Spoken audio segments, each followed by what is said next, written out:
ఒక పావన కదంతేనా.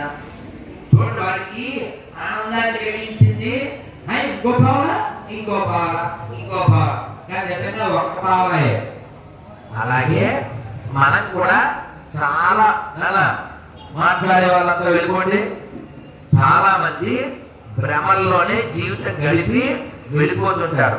అలా భ్రమ చెందకూడదు. సరే, మళ్ళీ హిమాలయానికి వెళ్దాం.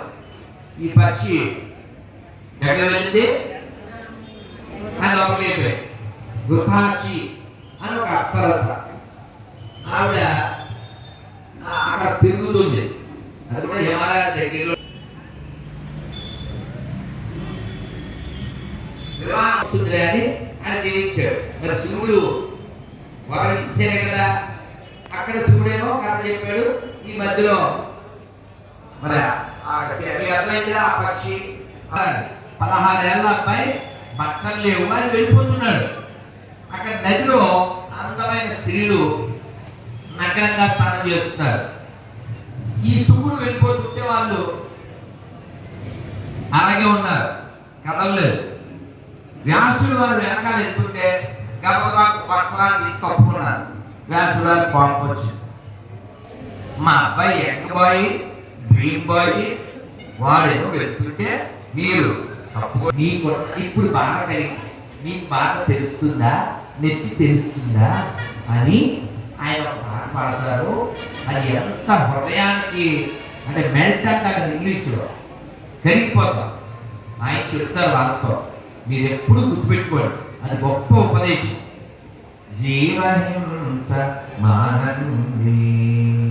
మీరు కూడా పాడితే బాగుంటుంది. ఎందుకంటే మీరు మంచి శ్రోతలు, ఎవరు అలా చేయట్లేదు. చాలా గొప్ప శ్రోతలు, విలువైనటువంటి వాళ్ళు, మీరు విలువ తెలిసిన వాళ్ళు, విలువలు ఉన్న వాళ్ళు. కాబట్టి మీరు ఒకసారి చెప్పగలరు.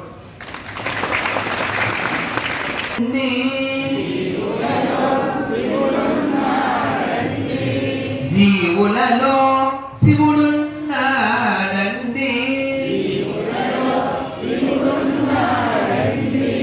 జీవుడే శివుడని తెలియండి.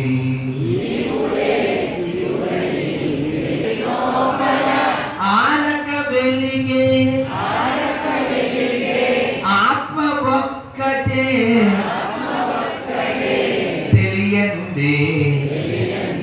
పరమాత్మ ఒక్కటే తెలియండి. జీవహింస మానండి. జీవుల మీ వలే